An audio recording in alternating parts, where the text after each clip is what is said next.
چند کالی بھیڑیں عمران خان کو ریلیف دینے پر بضد ہیں۔ نواز شریف سرخرو، مخالفین کے منہ کالے ہو گئے، شہباز شریف پھٹ پڑے۔ وزیر اعظم شہباز شریف کا کہنا ہے کہ ججز کی اکثریت ملک کی خوشحالی پر متفق ہے، پر چند کالی بھیڑیں عمران خان کو ریلیف دینے پر بضد ہیں۔ دن رات مشورے ہو رہے ہیں کہ کسی طرح عمران خان کی ضمانت ہو جائے۔ جیل سے باہر آنے کے لیے عمران خان کی سازشیں ناکام ہوں گی۔ اگر پاکستان میں ترقی و خوشحالی واپس نہ آئی تو نہ کوئی سیاستدان ہوگا، نہ کوئی جج اور نہ کوئی اور۔ مسلم لیگ نون کی جنرل کونسل اجلاس سے خطاب کرتے ہوئے وزیر اعظم کا کہنا تھا کہ آج عمران خان کا مکروہ چہرہ دنیا کے سامنے آ گیا ہے۔ وہ افواج اور شہداء کے خلاف زہر اگل رہے ہیں۔ لندن میں بیٹھ کر عمران خان نے فوج اور شہیدوں کے خلاف زہر اگلا تھا۔ 190 ملین پاؤنڈز نواز شریف نے نہیں بلکہ عمران خان نے چرائے تھے۔ آج مشورے ہو رہے ہیں کہ کسی طرح عمران خان کی ضمانت ہو جائے۔ عمران خان کی سازشیں ناکام ہوں گی۔ افواج پاکستان کے افسروں کے خاندانوں کو سرے بازار رسوا نہیں کرنے دیں گے۔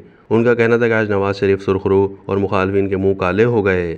جھوٹے کیس پاناما سے اقامہ میں سزا دی گئی جس کا کوئی اخلاقی جواز نہیں تھا۔ مخالفین بھی کہتے ہیں کہ نواز شریف سے زیادتی کی گئی۔ شہباز شریف نے کہا کہ وہ عمران خان جو فوجیوں کے قدموں میں بیٹھتا تھا اور آج سانحہ سکوت ڈھاکہ پر پاکستان کے حوالے سے مجیب الرحمان اور دوسروں کا مقابلہ کر رہا ہے۔ ججز محب وطن ہیں مگر کچھ کالی بھیڑیں موجود ہیں جن کے ذریعے عمران خان نے 190 ملین پاؤنڈز کی کرپشن کی۔